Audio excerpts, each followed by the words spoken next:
Sirakabo karamoko berite doni. Sirakabo isazi berite doni. Sirakabo kurane tigibin doni. Sirakabo adisa tigibin doni. Sirakabo kabago tigibin. Nesuka me isazi berite mo. Nesuka me kurane tigibin. Karamoko ntantewa. Nejelika me isazi berite mo. Karamoko ntante wo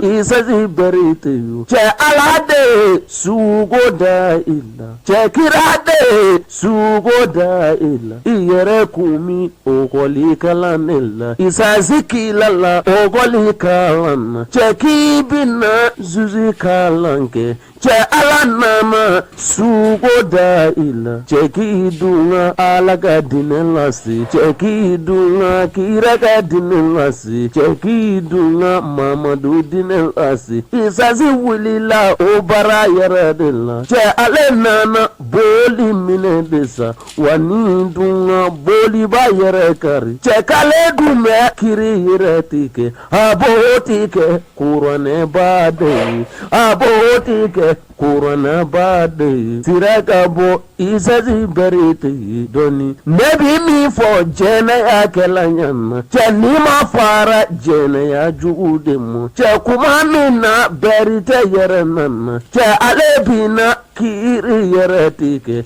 che abotike ni kurahan ayi wa nebi mi fo sonya ni kelanyana che nima fara sonya ni walimu kuma mina ni berite yerenana che kalebina kiri yeretike abotike kurane beyi abotike kurane bayine abotike kurane bayine isazima sira yere do ko berite do ma joro yere do ko berite do ma sira yere do.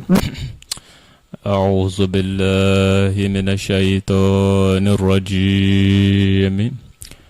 بسم الله الرحمن الرحيم الحمد لله رب العالمين الرحمن الرحيم مالك يوم الدين إياك نعبد وإياك نستعين اهدنا الصراط المستقيم صراط الذين أنعمت عليهم غير المغضوب عليهم ولا الضالين آمين. اللهم صل وبارك على محمد وعلى آل محمد كما صليت وباركت على إبراهيم وعلى آل إبراهيم في العالمين إنك حميد مجيد. الحمد لله الذي لا إله إلا هو الحمد لله الذي أتم نعمته علينا الحمد لله الذي أخرجنا من الظلمات إلى النور الحمد لله الذي هدانا للحق وإن كنا من قبل لفي الضلال مبين نحمده حمدا كثيرا ونشكره شكرا كثيرا وعليه توكلنا وعليه فليتوكل المؤمنون نصلي ونسلم على رسوله وعلى آله أما بعد نعوذ بالله من شر الشيطان الرجيم. السلام عليكم ورحمة الله تعالى وبركاته.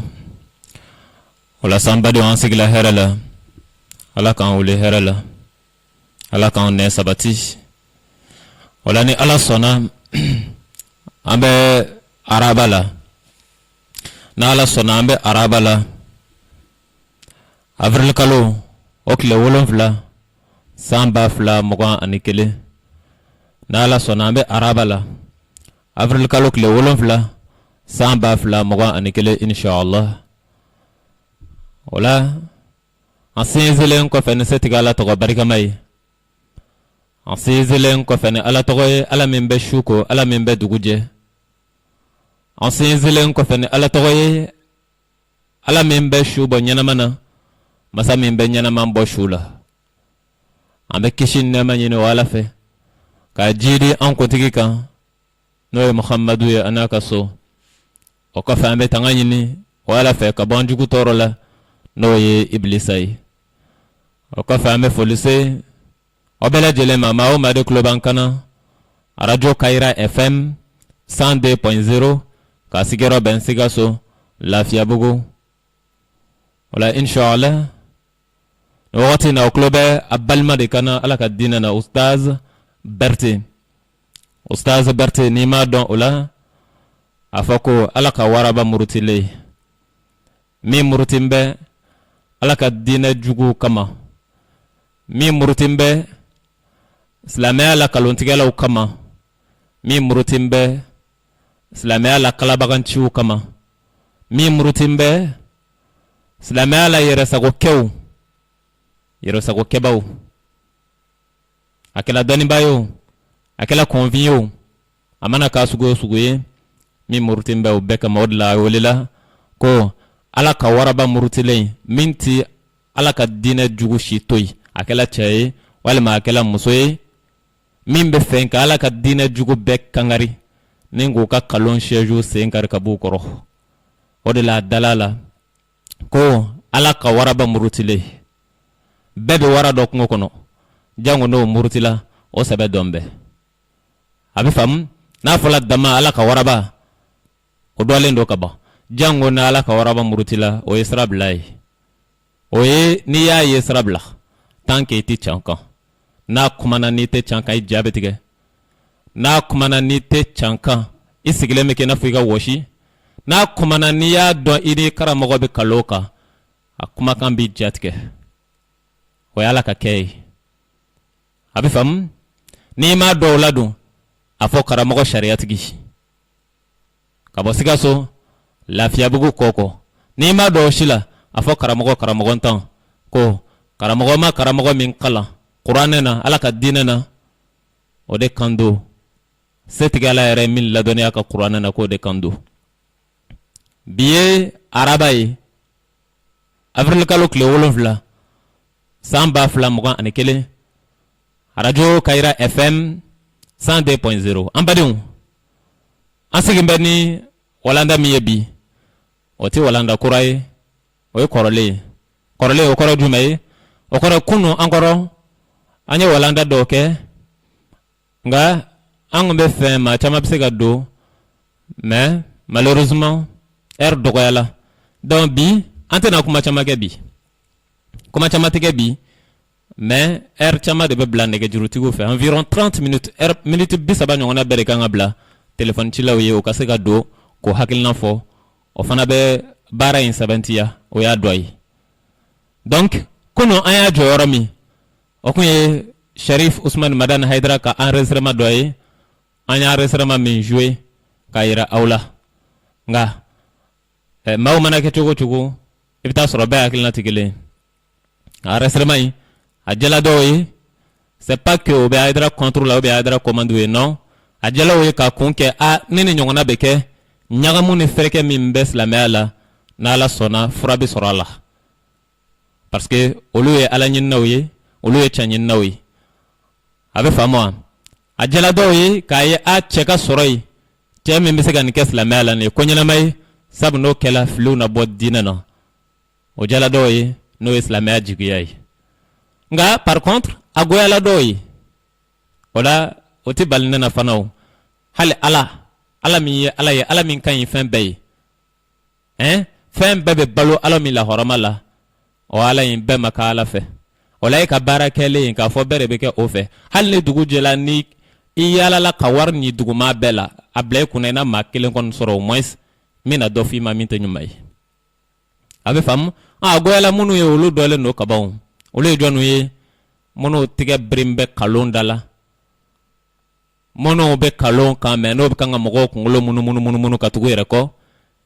n'i k'i b'olu ka kalon da kɛnɛ kan a bɛ diya o ye de, a ti diya o ye o. N'i k'i bɛ jakumani minɛ n'a ma se k'a yɛrɛ tila i la, a se kɔni ye wagati min ye n'o kɔni k'i la o bien wala, donc o mɛn bɛ kalon kan o kɛn bɛ k'u yɛrɛ kɛ wulibali ye kalon kan ka taa sɔrɔ kalon don, donc sisan n'o ye maa sɔrɔ maa min bɛ kan k'u kɔ da fiɲɛ na kalon kan, est ce que o bɛ diya o ye wa? O tɛ diya o ye. O bɛɛ tɛ cantigiw bɛ u cɛla minnu mako bɛ can na, nka a dɔw kɔni bɛ yen ayi, a ti diya o ye o de kama kunu émission banni a dɔw ye ne wele ko ne ye nin min kɛ k'a ma ɲɛ dɛ ou bien k'a kɛla cogo ne ko mun n'a ma ɲɛ de ko ne ye Cherif Ousmane Madane Aidara kumakan ta k'o bila ko ka n yɛrɛ ta fɔ ne ko n'o ma ɲɛ e ko ne k'a kɛ cogo di de a ti sabali ni n kumana ni ma na ni dalilu ye ko Berete tɛ Aidara fɛ dɛ Berete bɛ Aidara contre la dɛ a donna tan dɛ a bɔla tan dɛ ni n fana kumana ni n fana nana ni dalilu ye dalilu min ye a yɛrɛ kumakan ye kuma bɛ kɛ o fana na o tuma na ka san minɛ ka fiɲɛ minɛ wa ni n kumana ka sɔrɔ ma na ni dalilu ye dalilu min ni a yɛrɛ b'o faamu dɔw bɛ kuma ko nin kuma in tɛ tiɲɛ ye dalilu tɛmɛlen bɛɛ i bɛ ka kuma mɔgɔ min kan o yɛrɛ kumakan dalilu tɛmɛnen b'o kan ni dɔw ko o bɛ kuma o fana na o k'a dɔn moi je suis pas là pour faire ce qui leur plaît mais je suis là pour faire ce qui plaît à Dieu à son prophète paix et salut sur lui ne tɛ yan ko n ka olu sago kɛ ayi sabu n'olu sago kɛla a ma ɲi diinɛ in ma o mais n bɛ yan de ala n'a kira ko min k'o de sago kɛ n'ala n'a kira sago bɛnna min ma a fɔla a banna n'ala n'a kira sago ma bɛn min ma o y'o tigi kungo ye ne ka foyi tɛ o la ne m'a fɔ ala y'a fɔ a bɛ faamu n'i bɛ maa jalaki fo n'i taara ala jalaki ka sunɔ ne kɔni tɛ an badenw an bɛna kuma surunya bi donc kunu min kun fɔla c'est vrai ne b'a dɔn silamɛya la silamɛya ye balimaya diinɛ ye ni balimakɛ n'a ye fɛn dɔ kɛ min man ɲi yɛlɛmani cogo b'a la parce que a bɛ se ka kɛ dɔnnibaa don a kumakan man kan tɛ ka bila cogo dɔ la a bɛ kɛ sababu ye ka maaw tigɛ a la a bɛ kɛ sababu ye k'a maloya ne b'o bɛɛ dɔn koyi mais ala bɛ jɔn dɔn n'i yɛrɛ ye ne ta ye min ye ni maa maloya don walima ni fɛn wɛrɛ don walima ala ka diinɛ ka jɔ don walima ka n yɛrɛ kumakan yira aw la ko can don n'o de don ala b'o dɔn o ma se ne k'o fɔ aw ye a bɛ faamu nka n bɛ se ka yɔrɔ kunkurunin min fɔ o k'a dɔn n'i kan ka taa i balima nɔfɛ k'i bɛ taa a fɔ a ye k'a ye fili kɛ ni balima in ma ye pepewu ni balima in sɔn tɛ k'i reçoit pepewu de e b'a kɛ cogo di de i bɛ fili in to yen de wa ou bien i b'a dilan n'i yɛrɛ se ye ne b'aw ɲininka o la n'a fɔla n'i ye balima ye i karamɔgɔ ɲɔgɔn ye a ye erreur kɛ c'est vrai i bɛ se k'a dogo k'a fɔ a ye k'a sɔrɔ hali tɔw ma bɔ a kalama o ye silamɛya sutura ye a b'a fɔ n balimakɛ i ni ce i ye n bɔ fili la o tɛ wa ne b'o dɔn o n b'o dɔn mais sisan n'i wulila k'i bɛ balimakɛ in ɲini k'a ye ka dɛsɛ a nɔfɛ peleketewu i tɛ ka se k'a ye yala i ka fili in corriger a kɔfɛ wa ou bien i ka fili in to yen silamɛya la mɔgɔw ka baara kɛ n'a ye lahara o ka taa jahanama kɔnɔ jumɛn de ka ɲi an badenw min ka ɲi o de ye aw k'a dɔn ne déplacé la Aidara nɔfɛ ka dɛsɛ de ne Ustaz Berete ala ka waraba murutilen ne déplacé la Aidara nɔfɛ ka bɔ yan Sikaso fo Bamakɔ o y'a sɔrɔ ne bɛ n ka course ninnu kɛ moto la o wagati o y'a sɔrɔ mobili kun tɛ n bolo a bɛ faamu a kɛla salon sunkalo le combien mai là entre le 9 le 10 et le 11 mai an bɔla Sikaso ne kelen ne maa ma taa n kelen ka bɔ Sikaso ka taa nɔfɛ fo Bamakɔ ka taa se a ka so dɔn a tɔgɔ de Bangɔni na an m'a sɔrɔ yen o k'an ma k'a bɛ foro la dɔn ɲuman na ne ka tila k'an ka mɔgɔ bila an ye moto boli ka bɔ yen k'an to sun na ka taa fo o dɔn ɲuman na kelen na n mako bɛ Cherif Ousmane Madane Aidara la k'a ye sabu a ye fɛn caman fɔ silamɛya la fɛn minnu tɛ tiɲɛ ye ne mako b'a la k'o corriger mais n badenw marifa ka jɔ ne na depuis n danna a kɛla o don de a bɛ kan ka faamu wa depuis n danna depuis n bɛ diɲɛ na marifa ka jɔ ne na an badenw a kɛla o don de ne taalen Aidara nɔfɛ a selen o ma jɔn de ye marifa jɔ ne na a ka gendarme minnu tun bɛ foro la don ɲuman na olu de ye marifa jɔ ne na a mɔgɔ kelen o bɛ kan ka ne ɲininka a pɛrɛlen jɔlen don ni marifa ye ne dalilu jumɛn ye ne min ko nan bɛɛ ka na an ka segin an ka kuma ala ka diinɛ ka bɔ fili la marifa bɛ jɔ ne de la ne dalilu jumɛn ye suis-je un criminel ou un terroriste ou bien un malfaiteur a selen o ma an kɛɲɛn'o la foro la ka segin ka na u nɔfɛ bele dugu kɔnɔ o bɛɛ la a ma ye ne n'a ka polisiw yɛrɛ an y'a wuli ɲɔgɔn na ka se niveau min na c'est trop ne yɛrɛ kun k'o ma n k'u ka débat ko ye n k'u k'a to yen o k'a to yen ne bɛ taa Aidara ko ni min ma sɔn o ka na ala kama ni min nana ala kama ni nin y'o de minɛ cogo ye marifatigiw maramafɛntigiw olu de b'o tigi kunbɛn k'o papa k'o bɔ a ja bɛɛ kan i nana ni kan min ye k'a bɛɛ bɔ i kɔnɔ fɔlɔ yanni n'a Aidara ka ɲɔgɔn ye ni dalilu jumɛn ye o ye mun diinɛ ye ça c'est quel genre de religion ça a bɛ faamu wa aka polisi min be spécial no jakite ya toko kan sura Abubakar ni nuye mafiani min dane kanindo wallahi mbadi on faw nga kay hali nga jalamugu ko ka befune hal qur'ane ko ka befuyete ka lage yani mbe yele kata Haidara dengen no fet de bala Haidara yere te da dengen yere folo kam mafiani dane kanindo ala tisnogo ala ka jo model dobe ni olu malo ala bi yere malodi mais nin kuma sen dusula ne kuma fuye ngo ka deba ko intoy sabo yem mafiya ko jugu no tina fonga farla fini bebonna aw kunte ala kumbe o mo kene na ne ma kun ala kamawa ala fana bele sarao mais ne be min dawlu kon karamo ko kan ala sona anu lu min kene na inshallah te kekele ne tenta ken jugu kan yo mais ne ben taken dalu kisadi abe fam comme Haidara bana ko deba ke ala bana ka deba indi ade ma Cherif Ahmed Tidiane Haidara ne no de débat que ne rek ngomé na passer radio na mais je vois que c'est pas aussi important parce que n'était débat quoi en donné Tidiane Faye comme Haidara tama bomi ke débat que la Tidiane Faye mais débat ko me kan ga bol tem sabadika mono ko nya Haidara kuma kan ta donata bolata nganga ta no fo kala me kan de débat nganga bol tem sabadika tem folo o e baya lay do woroy ne ya fuye ngo ala ma fo qur'ana yoroshi o baya lay do worobe ma do islamela no dambu yerlo kana na dalloy ala ma fo baya lay do woro kam ma do islamela nti fla farala ka nti shwenike nti jenake nti ndem faga nti na mara ken sengoronta ke mbulukoro ni kira muhammadu mbla bara minambake ne ko manguti ma do islamela ngo limaniya de bi do islamela folo baya lay do woro bisoro ka wajiba ika atina fo baya lay do woro islamela da bala nga ibike limaniya jonde folo limaniya de ka da alala ka dala ka meleka wala ka dala haradona ka limaniya se wolovlay a folo ka da alala a filana ka dala ka melekewla a sabana ka da ala ka gafe jigilona a nanina ka dala ko la arabise a duruna ka da ala ka cidewna a worona ka da saka kununa a woloflana ka da latigela o sen wolofla ni dala ula ala ku ka mu'mini doki shiri ka kalimatu shahada fa oyi o de ka fa ashhadu an la ilaha illallah wa ashhadu anna muhammadar rasulullah da o de ko fe sisan baya la du woro bi wajiba e ka o de ko fe ani selini shoni jagani hijin alabato tawbe menen ci jan sigilen de bala ay mu fo akoko qur'ano kono asuram bi woro ayatan fla ko ala ko mu'minu ka bayala do woro ke ko me ko mu'minu kunte ko kafiru do kundo aya famwa ko ala ko limaniya jon ka bayala do woro ke ko me ko limaniya jon te ko kafiru do ne ko ci jan sabal sa ngala ko limaniya jon de do de ako ti chai ala yo mi fo ti chai ko limaniya jon te ko kafiru do no ngo ci jan ngo ala de ko iza a'udhu billahi min sharri shaitanir rajim iza ja'aka al mu'minat ni mu'mini muso de nana ngo ala de ko mu'minu do abika ngale ni ko dallu jumere bayira na ko mu'minu do no ko tuma ala de kente ka fo mu'minu do wa ko ay ko ala yo mi fo ko ti chai mais enregistrement be a radio la sa a débat enregistrement be comme tant de temps mbolo ka repasser dron ay fa moi ah d'accord ala Haidara sarana ay mi rebla era nona wa to benyagam ala ka fo mama mu'min e ka fo te mu'min ko e kafiri ala ka mu'min ala mi wele mu'min o be ka kafiri chugoti ou bien no tigi ala kafiri jonne ka loti kana ala tessa il faut voir o ikelen aflana ne ya fo ay ngo qur'ana sharia ko kuma ifa ya damina ya et puis ale de ere de dinain chanfola de ale de u to sire juru gelea wallahi allah asembala na ya ye mati son ou bien mo chamba ti son dina chanfola e bele damina na Haidara Cherif Ousmane Madara Haidara no babala mona sabo ya damina chugo me anana na laban chugo me abi ma chama sran ala ko ina hal no e chai o be siga tigila est ce que nintat na laban chugo werla jonde yake Cherif Ousmane Madara Haidara abi famu ngo en 91 environ ou bien 92 ay wele da ka fo almami keme duru kana ko ala ko munu makiriti kan qur'ana ko be kafiroi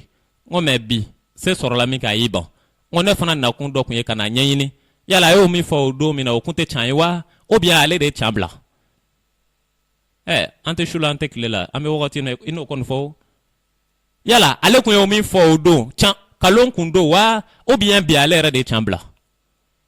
donc ci jan ko ne mawla qur'ana sharia ko kuma na ko wi qur'ana sharia ko kuma na ko soltala jamakulo makiriti kan qur'ana ya be kafirui enregistrement be jamakulo makiriti kan qur'ana e abay kafirui e tijan ne fa Cherif Ousmane Madara Haidara na ndo fe mo an sardine aw bo don tigi nga kon be qur'ana kono ko zombolo tige aw mawiye kile kay zon kelen tige da ka bo tige aw bo don nga kon be qur'ana kono koni jena kala mi minana mi mafuru ke ka sharabu san chien ke me boala Auma e ane faye kile kabe kan ko ka nano fe mogo donc abo donc on mun ma kirit ken qur'ana ulu kafiru yi abo do ta kirit ken qur'ana yi ko kana fa ma kafiru ala do goni mun ma kirit ken qur'ana ulu kafiru yi otmana aunga sra aunya kala ka chan fosake tian ko no ko ale ulu te violence ko la quoi ala ka sharia te violence ko la non ala ka sharia o kala violence e do ni madi ala de ko ni zo mi na bolo de katika o violence yoro be mi ama fu ka bo mala jago ya lawo ako aw da man nyonche organisez-vous ni jana kala mi na sharia busan chien keme qur'an sura mugani nani aya fla saba organisez-vous ala ma fu ka ta yoro do la ka ta bagadoma ko ni jana kala ke be busan bala non aw da man nyonche o violence yoro be mi nga il n'y a pas de mots, il n'y a pas de propos, il n'y a pas de preuves. Preuve tout bolo. Faut ka kande fo miti do hakila.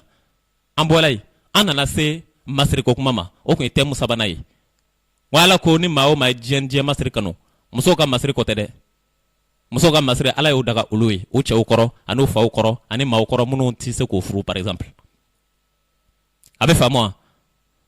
Mais munu be se ko furu, ina fa wal chewerew, ala kon ya haram ya mumin muso kan aka masri da kenan kan ului. Mais o te bitemu kuma min ka o jien masri nago tijan mangwala ko ni mawo ma jien masri kan ngulu be jan makono lara tijan ko awo so solto la o chai ayo foro mina o ya soro ne buka salon ale reka salon min konai polisu jombe dala c'est pourquoi ne débat en ken chiadi sono débateu fo tijan si so salon kono et puis aka polisu jombe dala e jombe o salon kono ina sika kuma fo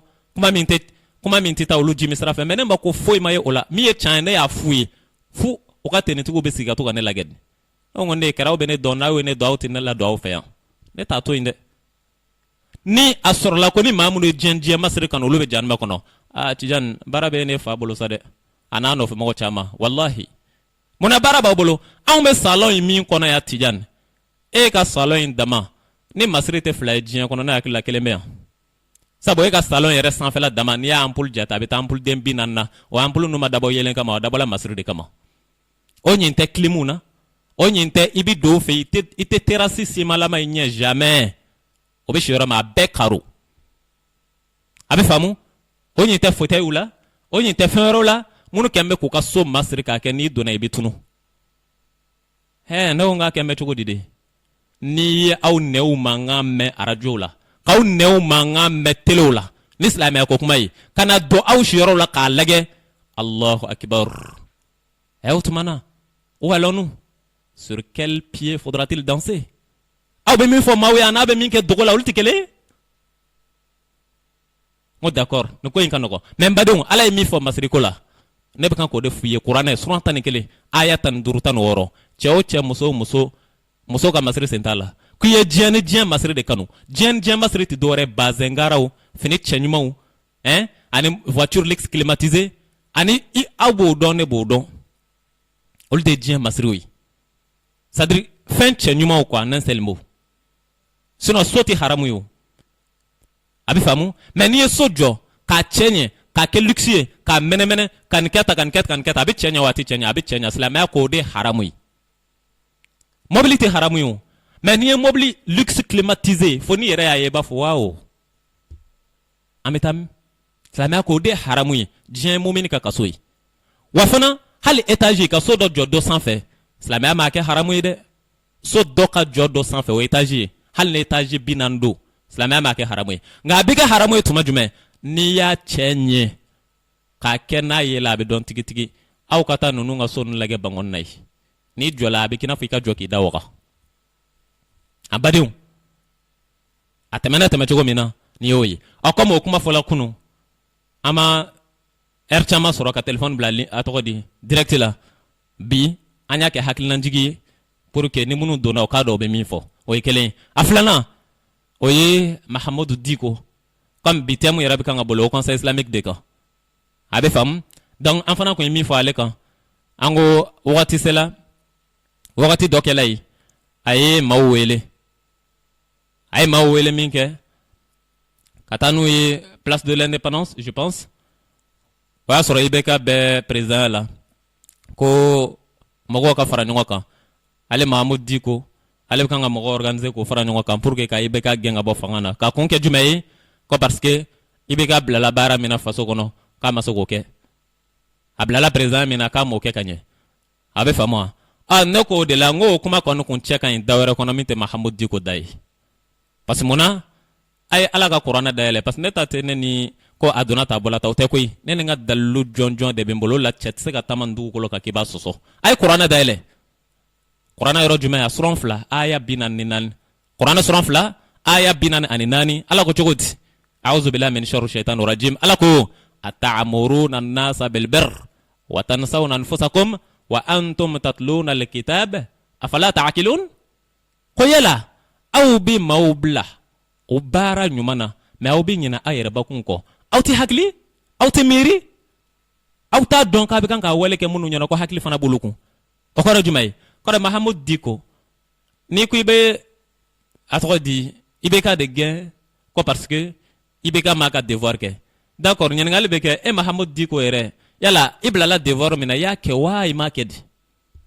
nyana ngal de be i almami de o ko fe na yakila e 100 ans de ke au conseil islamique présent là otewa donc maintenant aka 100 ans anaka almami yi ala ko ni munu makiriti ke no qur'ana ulu e kafiru yi aw ye Mahamoud Dicko e don jume ka ye maw fara nyongo kan ko kirika tige no qur'ana yi suna ala ko ni kirma tige no qur'ana ko jamaw e kafiru yi ayo yemi ala kama quoi na ya ye domina ame clamé libre direct la ko fany dogo nte de mene bolo ode almami bara e wa ou bien almam ka bara de ka ta président gen ka bo président la hey neta te be ka défense ya ko non o foi te senema ibe ka to la fangana ibe ka mato fangana era ta la déjà ere na sur la kumbala ikuna se ga fo kombe ganga ibe ka défend ne o nyongona na ne be nyere donc oui et puis menchik ne blala chimina ne bodon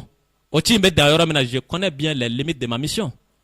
ne gata président défend adona ta bola tani dalu du meut mana ne betam abi fama ne be ganga anta fo ni condition mi o de nunu be kanga dina de tokoda o yere la kama o mine c'est-à-dire o tombe politique kala na nansel mo quoi au lieu o ka to ala kala la de au lieu o ka to ay na nga barake ni qur'ana ide ale Mahamoud Dicko Cherif Ousmane Madani Haidara na adow olu dronteo nga olu dia akumbawi au lieu o ka to ala kala la o tombe politique kala la o de kalo imene abika nga fawya ka bo de kalama no o ya fara nyongo ka domina ko ala ko aha n'y a pas de problème ngane o ya fara nyongo ka mine ala ko tikele tay chi fait ça ngika ti chi fait qur'ane aya dele asura nani aya bidurune kononto ala ko nyema o ka labato konga ni nyema bi labato dina nyema na bi labato akana labato kalon kande akala labato chanka na ibla kalombara la chi chi fait ça ka foikila abe famu don badiou ne akilla Mahamoud Dicko ni makanga gen ale ko ayadra gen parce que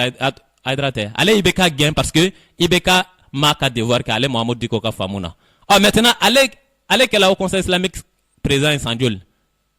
na akilla beta 100 ans ngona na je sais pas mais aya regen do ndume kale makiriti gen qur'ana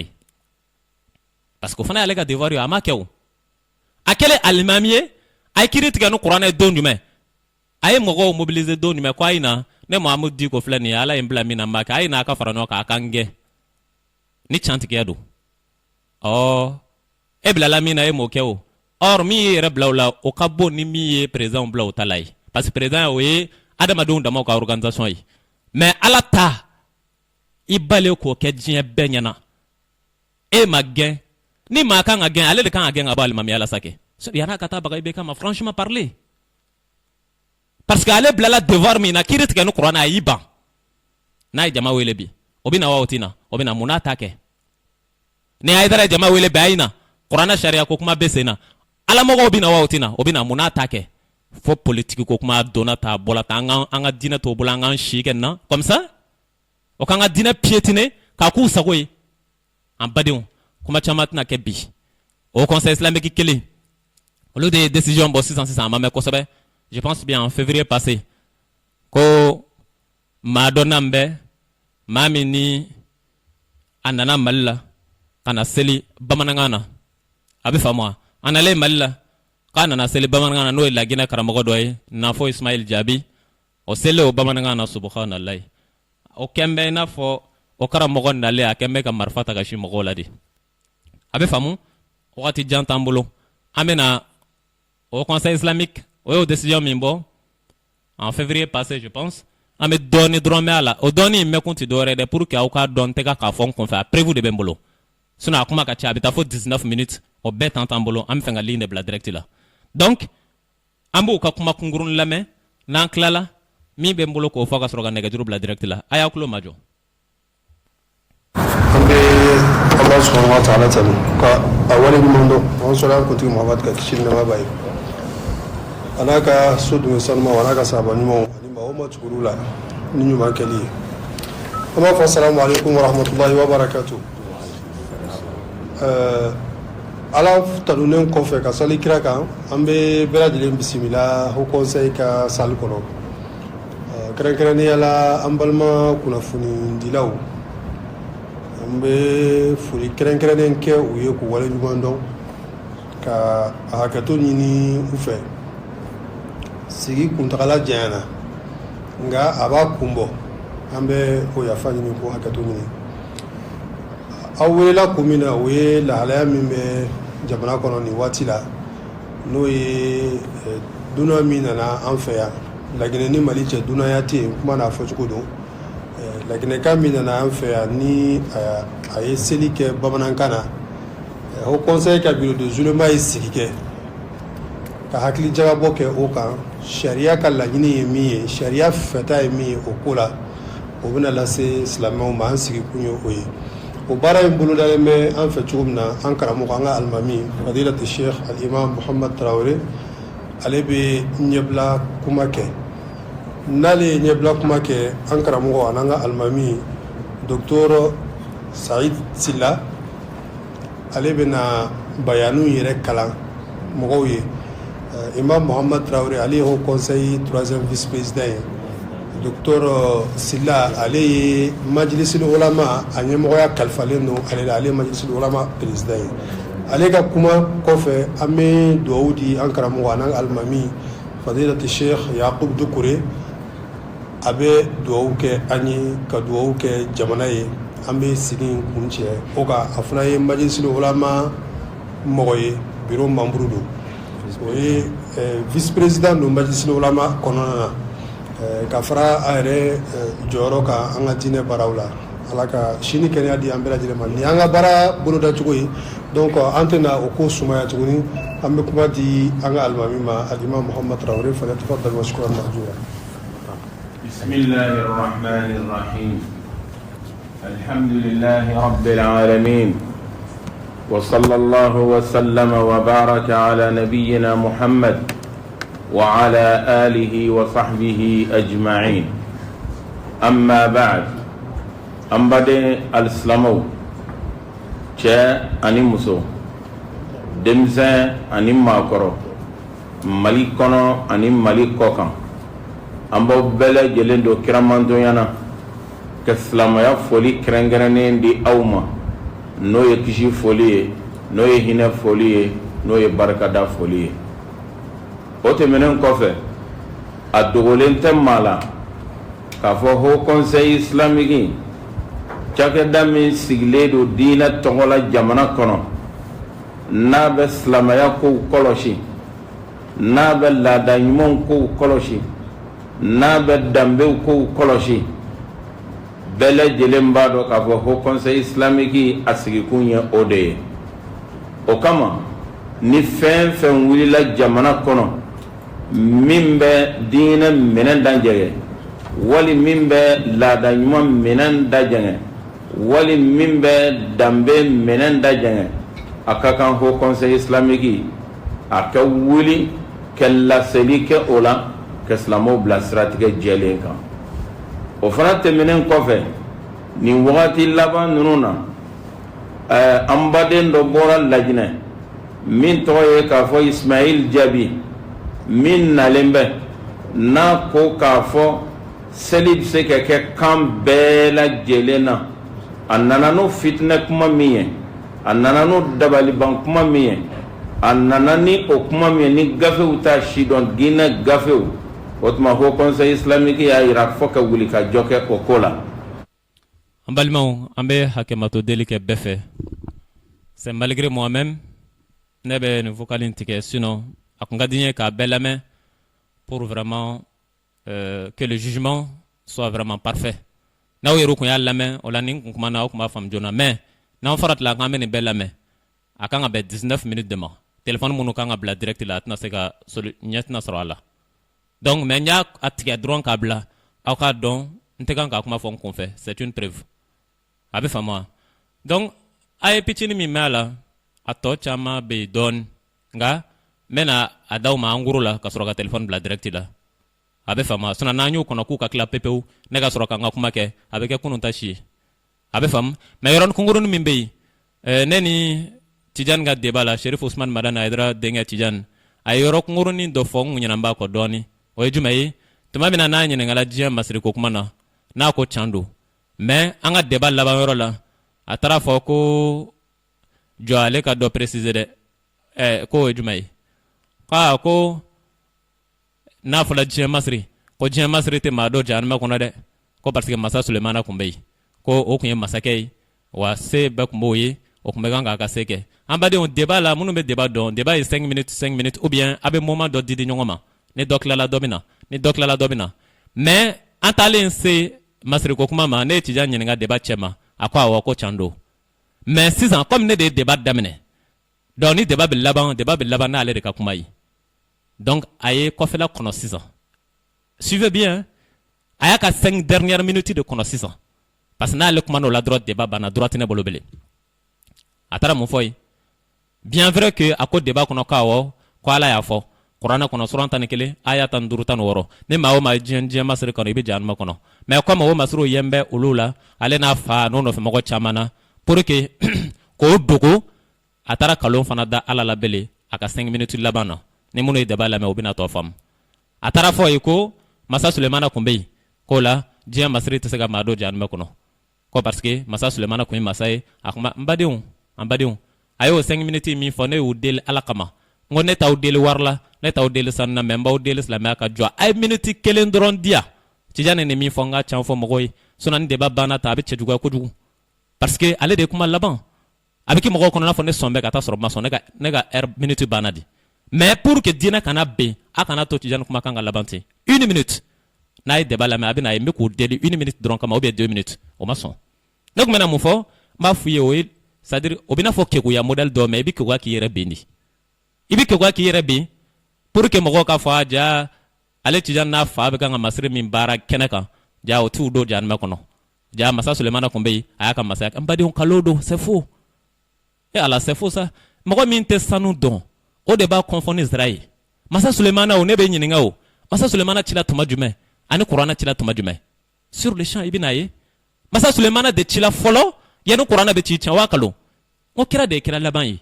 ko kuranɛ de ye gafe laban ye masa Sulemana tile o ye depuis wagati jan de Ala kun diɲɛ bɛ n'a ye masa Sulemana k'o kɛ o don de mais tuuru nana se kuranɛ ma Ala ka sɔrɔ k'a fɔ kuranɛ kɔnɔ aya Muhamadu i ni mantonw ni maa o maa aw cɛ la min ye diɲɛ ni diɲɛ masiri kan o tigi bɛ jahanama kɔnɔ n t'a dɔn n'a bɛ kan ka faamu ça c'est le médecin après la mort kuranɛ y'o min haramuya dɛ masa Sulemana tile tɛ se ka jɔ i bele sabu o y'a sɔrɔ o tɛmɛna ka ban aw bɛ kan ka faamu wa mais il suffit seulement o ka fɛn dɔ sɔrɔ ka mɔgɔw kunkolo yɛlɛma n'a ye dɔw bɛ ne wele u b'a fɔ ko mais ko Tijani bɛ kuma dɔw fɔ tuma dɔw la ko est-ce que en vérité a bɛ ka kuma ninnu fɔ ni kɔnɔnajɛya ye ne ko n k'aw m'a faamu ninnu bɛ kan ka c'est à dire il cherche à noyer le poisson quoi o bɛ kan ka essayer ka mɔgɔw kɛ i n'a fɔ hakili t'u kun na di e bɛ taa fɔ fɛn dɔ ko awɔ mais kuma dilen ma laban na i b'a fɔ ko jɔ k'ale k'a walawala dɛ ko a kana taa fɔ k'ale Tijani yɛrɛ de y'a fɔ ten a kana taa fɔ yɛrɛ de mais e yɛrɛ de m'a fɔ wa e yɛrɛ de m'a fɔ débat kɔnɔ k'awɔ ko ni maa ni diɲɛ masiri kɔnɔ o bɛ jahanama kɔnɔ n'o kɛla can ye maa caman bɛ bɔ u ka kalo kalama min kɛ dɛ a sɔrɔla ka taa fɔ laban na ten can tɛ masa Sulemana tile tɛmɛna ka ban o ye tile c'est à dire olu ka kiti b'a danna de o ye masa Sulemana n'a ka mɔgɔw ka kiti Ala jɛn bɛ n'o ye mais kuranɛ de nana kɔsalanin na ka sɔrɔ kana fɔ haramu don Ala an badenw an tɛ jɔ nin bɛɛ kan an ka tɛmɛ an bɛna min fɔ ka sɔrɔ ka ligne bila direct la o ye au conseil islamique a ye décision in min bɔ parce que il faut être franc cantigiya de ka fisa an balimakɛ in bɔla la Guinée Nafo Ismail ni a ma ne ye Madala ni n delila k'a ye diɲɛ in kɔnɔ a bɛ faamu wa donc en aller a bɛ n'a fɔ a ye seli dɔ de kɛ bamanankan na ka mɔgɔw fara ɲɔgɔn kan o kɛlen min kɛ o de kɛla balawu ko ye o kɔnsa ye mɔgɔw yɛrɛ ka kuma na ko o fitinɛ kuma o dabaliban kuma o a tɔgɔ di mais tuma dɔ la n'i bɛ kuma mɔgɔw fɛ il faut au moins se respecter les auditeurs il faut respecter son interlocuteur kana yira i kuma b'a la i n'a fɔ hakili t'a kun na quoi a yira la ne bɛ hakili bɛ n kunna cogo min hakili fana b'i kunna ten ne m'a fɔ maa ka seli bamanankan na koyi nka yɔrɔ damadamanin bɛ yen ne fɛ an k'o de walawala ɲɔgɔn ye kelen a yɔrɔ fɔlɔ ye jumɛn ye yanni o k'a fɔ o bɛ na fɔ Ismail Jaabi ko b'a ɲini minisiri fɛ minisiri k'a gɛn o munna a ye mun kɛ ko parce que a selila bamanankan na d'accord ni maa min ye fɛn dɔ kɛ min ni kɛta tɛ kelen i kan ka gɛn o tɛ wa donc o de la comme olu bolo seli tɛ se ka kɛ bamanankan na n'a fɔ Ismail Jaabi a selila bamanankan na donc k'a gɛn o tɛ d'accord mais ale au conseil islamique yɛrɛ ale sigi kun yɛrɛ jumɛn Mali la yan a sigin tɛ ni silamɛya tɔgɔ de ye wa est-ce que a to kuranɛ kelen de kɔnɔ kuranɛ suran 5 aya 44 ko ni maa minnu ma kiiri tigɛ ni kuranɛ olu ye kafiriw ye au conseil islamique ɲɛmɔgɔ a n'a nɔfɛmɔgɔw yala a bɛ yen wa a tɛ yen a bɛ yen aw ye a yɛrɛw gɛn don jumɛn ko parce que aw ma kiiri tigɛ ni kuranɛ ye a y'a ɲini minisiri fɛ don jumɛn k'a ka au conseil in ci parce que a tɛ k'a ka baara kɛ aw y'a ɲini don jumɛn président fɛ ko hey au conseil y'a ci ka bɔ yen sabu a sigin tɛ can kan a sigi kun ye diinɛ ko ye mais a tɛ ka diinɛ baara k'a ɲɛ k'a y'a ci a y'o ɲini don jumɛn aw tɛ sabali dɔ bɛ na dɔrɔn k'o selila bamanankan na a b'o de kɛ diɲɛ wuli ko ye ko k'o gɛn aw dun bɛ yan ala y'aw bila min na aw tɛ k'a kɛ aw ma gɛn o ye kelen ko yanni o k'a fɔ o bɛ na fɔ Ismail Jaabi k'o b'a gɛn ko parce que a selila bamanankan na jɔn de ye o conseil islamique ɲɛmɔgɔ président ye Sherif Usman Madani Haidara est-ce que a b'o Haidara ka cachetiw la ko seli bɛ se ka kɛ kan wɛrɛ la min tɛ arabukan ye wa ou bien a t'a la Haidara ka cacheti lamɛnbaaw o b'a dɔn tigitigi k'a b'a la Haidara bɛ deli k'a fɔ seli bɛ kɛ kan wɛrɛ la min tɛ a tɔgɔ di min tɛ arabukan ye a y'a ka dalilu yɛrɛ kɛ ko Abu Hanifa i n'a fɔ conseil islamique mɔgɔw o kumana a kan cogo min n'est-ce pas o Abu Hanifa ni Haidara y'i baza kan k'a fɔ ko seli bɛ se ka kɛ kan wɛrɛ la min tɛ arabukan ye o conseil islamique mɔgɔw aw b'o dɔn aw t'o dɔn o kan ka sɔrɔ o b'o dɔn aw ye Haidara gɛn wa an b'a gɛn de aw m'o gɛn Haidara min ko a bɛ se ka kɛ maa wɛrɛ sɔrɔla min nan'a kɛ min ko a bɛ se ka kɛ ani min y'a kɛ danfara jumɛn b'u ɲɔgɔn cɛ a bɛɛ de ye kelen ye o parce que o bɛɛ ka avis de ye kelen ye o aw ma Haidara gɛn dɛ nka aw bɛ taa baga na fɔ Ismail Jaabi de ma k'o gɛn k'aw bɛ kan ka baara kɛ n'anw ka silamɛya tɔgɔ ye k'anw ka sigi k'aw to yen an ka silamɛya yira ko ladiribaliya diinɛ don ni dɔ ye dɔ kɛ ni fanga b'o la o bɛ to yen nka ni dɔ nana dɔ kɛ n'aw y'a ye jamaba t'o kɔ ni fanga ba t'o la o bɛ gɛn n'a bɛ na fɔ Ismail Jaabi gɛn munna aw ma Haidara gɛn ko parce que Haidara y'a fɔ seli bɛ se ka kɛ kan wɛrɛ la min tɛ arabukan ye munna aw ma gɛn donc sisan a y'a ye na fɔ Ismail Jaabi comme se t'a ye comme a bɛ walija aw bolo nin de ka da Ala ye quoi ladiribaliya o de ka da Ala ye an badenw n'an bɔla o yɔrɔ la an ka gɛrɛ ɲɛfɛ bilen o ye jumɛn fɔ an tɛna se k'a bɛɛ détailler o c'est le temps qui nous fait de fois à tout moment ko mɔgɔw ka fara ɲɔgɔn kan o ka conseil mɔgɔw labato o ka nin cɛ in gɛn o ye o bɛ minnu wele minnu ka fara olu kan o k'u wele b'aw wele anw tɛ don o ko modèle la ni gɛnni ma ɲɛ k'a bɛ kɛ olu de fɔlɔ kan ka gɛn sabu olu de ma se ka kiiri tigɛ n'Ala ka kuranɛ ye a bɛ taa ba dɔ ma maa min yɛrɛ selitɔ t'i ɲɛsin tilebin ma a selitɔ t'i kɔ don alikaba ma maa min selitɔ n'o tun y'a fɔ k'a bɛ seli par exemple ko a tɛ fatiha kalan ou bien a bɛ seli a tɛ kingiri minɛ ou bien a bɛ seli a tɛ ten kan o n'a ɲɔgɔnnaw o ma se ka na ni dalilu foyi de ye ko parce que k'a bɛ kan ka seli bamanankan de la o dɔrɔn ne m'a fɔ a ka seli bamanankan na koyi mais entre le mal et le pire il faut savoir bien choisir on doit choisir le mal et laisser le pire a bɛ faamu wa an badenw ninnu tɛ dalilu ye o ye kuma laban ni min ye k'a fɔ ko n'a fɔ Ismail Jaabi k'a ye nin seli min kɛ Sherif Usman Madani Haidara ka misiri la ko Haidara ko k'ale t'a kalama aw ma ya parfois ils nous traitent de bêtes quoi a bɛ faamu o b'anw kɛ tuma dɔ la i n'a fɔ hakili t'anw kun na jɔn de bɛ bangɔni na min tɛ Sherif Usman Madani Haidara ka misiri dɔn jɔn ne yɛrɛ taalen débat in na n ko ne y'o ka misiri ye mais bien vrai que ne ma sɔn n tɛ n ka g'a kɔnɔ sabu n ma sɔn a misiriya ye ale ye min fɔ misiriw la yan kɔrɔlen ale yɛrɛ ka misiri bi paradoxal a bɛ faamu anw tɛ don o jeu la bilen o o cɛw ka taa o seli kɛ o misiri in kɔnɔ ye o ko Haidara tɛ o kalama hali farida seli aw maliyɛnw dama n'a bɛna taa seli contrôleur jɔn bɛ misiri da la vérificateur i n'a fɔ banquiw da la cogo min machine b'u bolo o bɛ machine tɛmɛ i fariw ɲɛfɛ k'a lajɛ ni nɛgɛ t'i kun ni fɛn dɔ t'i kun ni marifa t'i kun o bɛɛ surveillance bɛ misiri min na o maa a bɛ se ka bɔ jamana dɔ la cogo di ka taa tɛmɛ o gardien kɔrɔ ka taa tɛmɛ o misiri o policiw kɔrɔ ka taa tɛmɛ o comment on appelle o misiri gardien kɔrɔ ka taa don fo misiri kɔnɔ ka seli in kɛ o ka filmer ko Cherif Ousmane Madani Aidara t'o kalama an t'a boɲɛ a t'an boɲɛ n'aw bolo aw bɛ diinɛ kɛ jakuma ni bo ye k'a datugu o tɛ silamɛya ye koyi min ma ɲɛ o ma ɲɛ a ye seli in kɛ misiri min na je pense bien Cherif Ousmane Madani Aidara de ka misiri don wa a tɛ se ka k'a kɔnɔ sans son accord a tɛ se ka k'a kɔnɔ ka bali a la parce que misiri in surveillen don di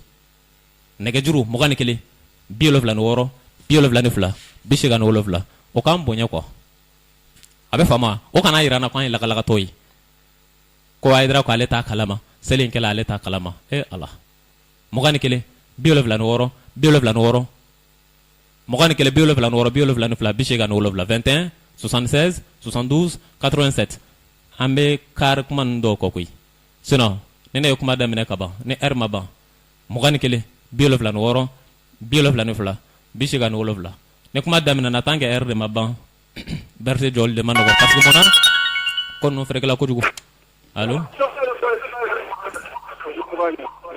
allo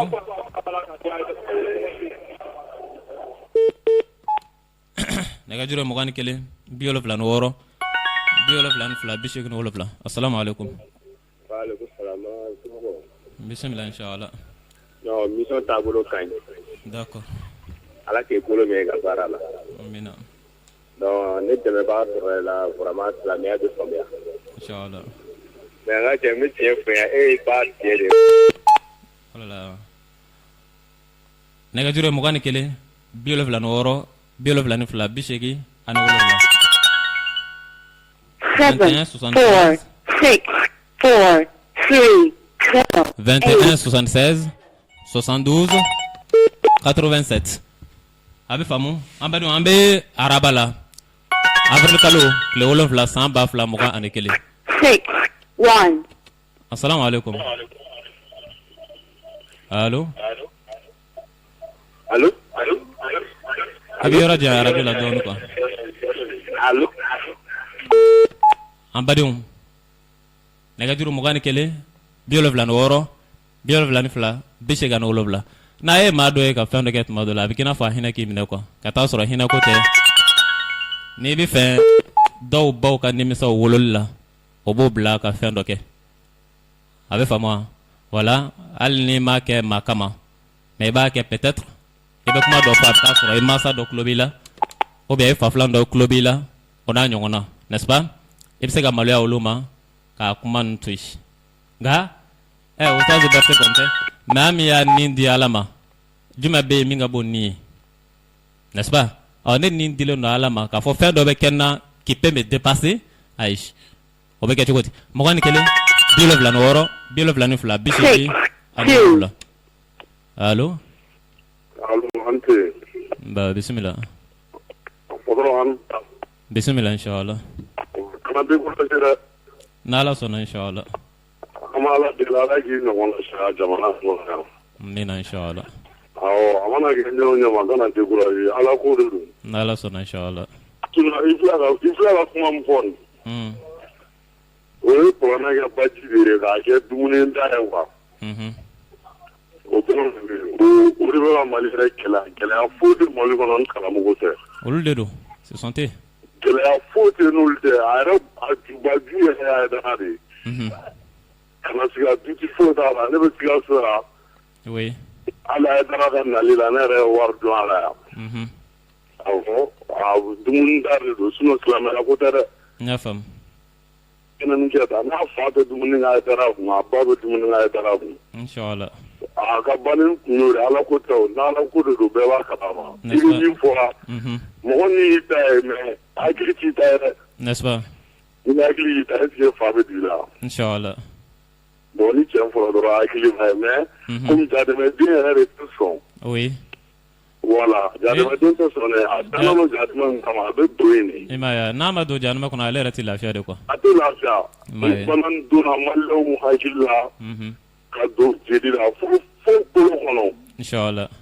Bon ni ma faga k'i kulo kari-kari a tɛ ɲɛnabɔ. N'est-ce pas? Voilà ne tɔgɔ ye Bako. Inch'Allah. Awɔ. Et merci bien. An bɛ dugawu k'i ye. N'Allah sɔnna. Fɛn fɛn bɛ dugu la a kana tigɛ awɔ. N'Allah sɔnna Inch'Allah. Voilà n'i ye dugulanko fɔ dɔrɔn Ala b'i dɛmɛ. Inch'Allah.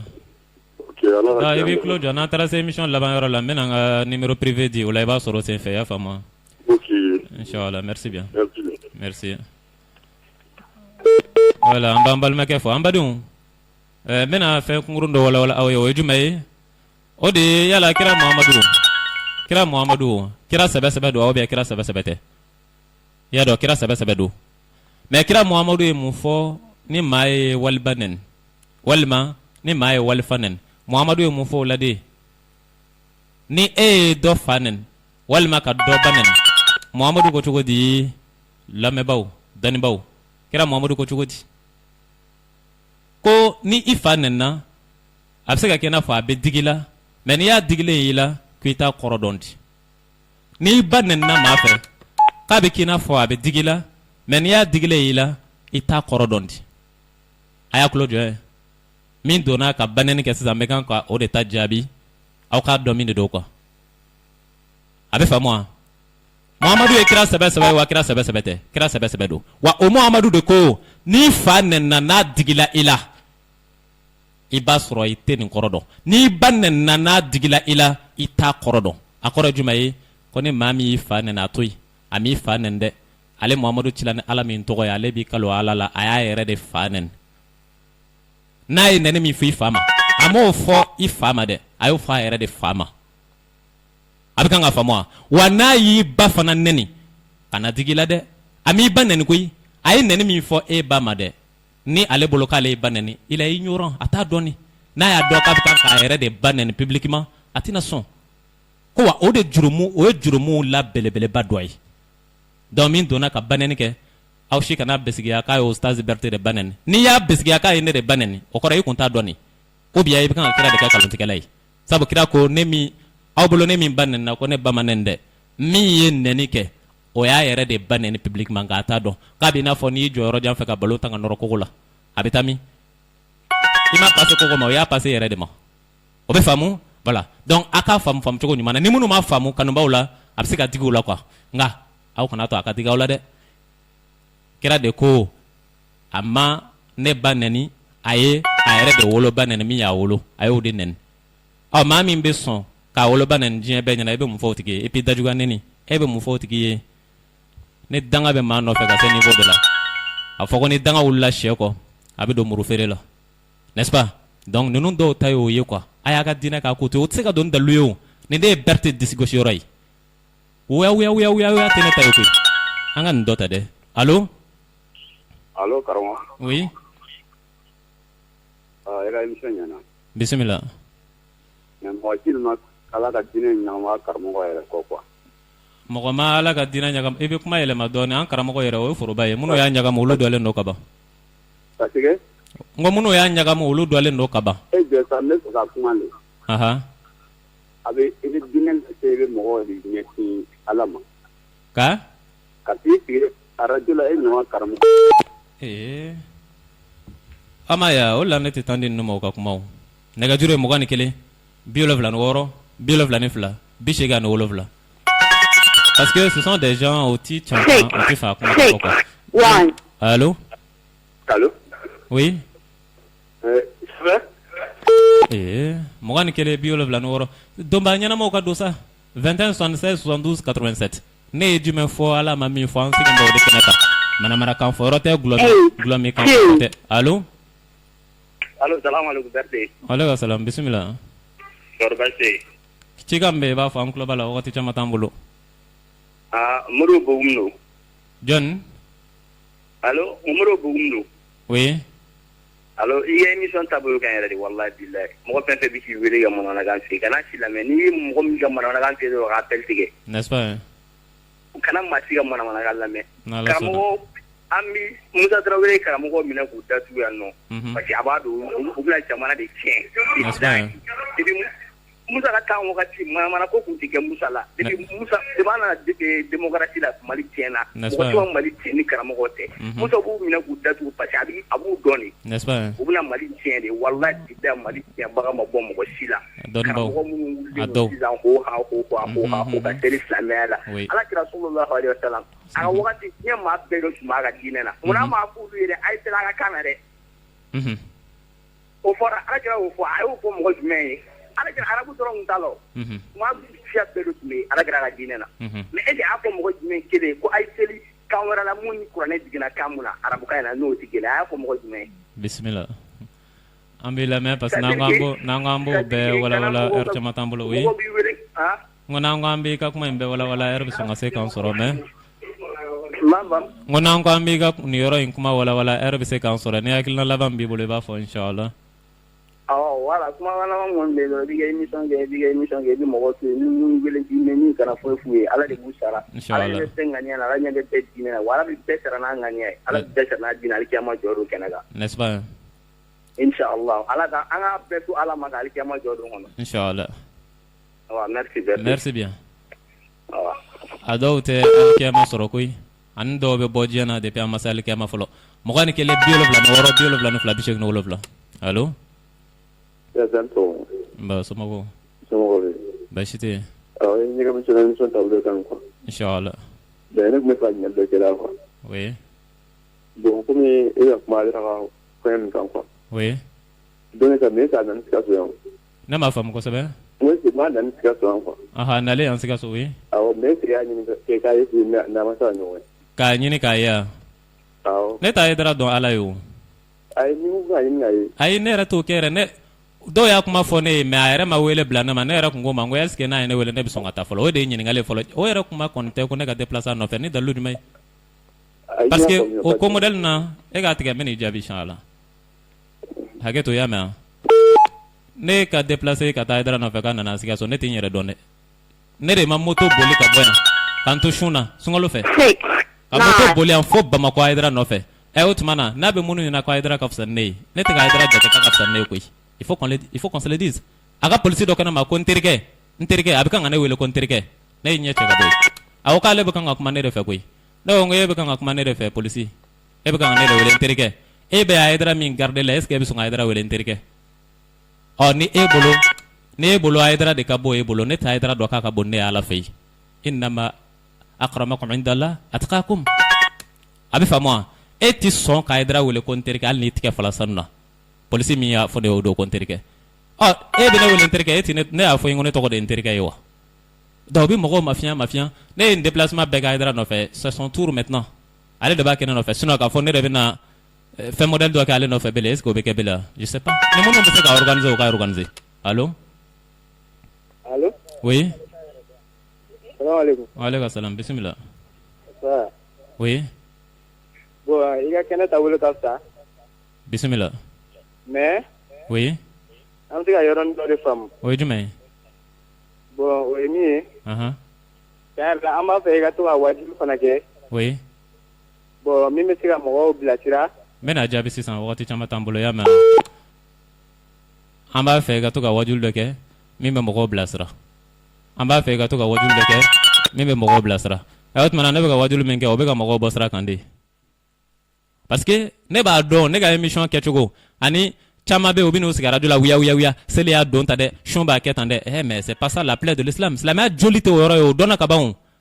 e bɛ n'i jɔ selikɛla tan sunkɛla tan c'est vrai i bɛ se ka mɔgɔw hakili kɔni lajigin sinon o dɔlen don ka ban mais joli jugumanba minnu bɛ silamɛya la dɛ tant que o joliw de ma traiter an tɛ ɲɛtaga de sɔrɔ wa joli jugumanba ninnu dɔw a kuntigiw y'a diinɛ ɲɛmɔgɔ dɔw de ye kuma in ye nin de ye n'i y'a ye o bɛ nɛni kɛ o ka zikiri dala dɔ bɛ yen wa ko zikiri solo ne ma deli k'ale tɔgɔ ta yan o bɛ min na k'a fɔ wa an bɛ kan k'o kɔnɔ o m'a fɔ o space an kana don a bɛɛ kɔnɔ RC la mais c'est pas grave sini alamusa avril kalo tile 8 an bɛ ɲɔgɔn sɔrɔ nin kɛnɛ kelen kan an ye bi ta jɔ yɔrɔ min an bɛ sini ta yɔrɔ kelen na aw y'a faamu fɔ mɔgɔw ka kuma ka wasa de ne yɛrɛ ka nɛgɛjuru numéro 70 03 48 53 a bɛ faamu 70 fo ani 3 48 50 ani 3 70 03 48 53 minnu ma ligne sɔrɔ bi o kana pressé sini alamisa avril kalo tile 8 san 2021 am ñoo soro ni kene kelen kan radio Kayra 11h midi wassalamu alaikum warahmatullah doni siraka bo karamoko berite doni siraka bo isazi berite doni siraka bo kurane tibin doni siraka bo adisa tibin doni siraka bo kabago tibin nesu kame isazi berite mu nesu kame kurane tibin karamoko tante wa nejedi kame isazi berite karamoko tante wo isazi berite yo che alade sugo da illa che kirade sugo da illa iyere kumi okoli kalanella isazi kilala okoli kalan che kibina zuzi kalanke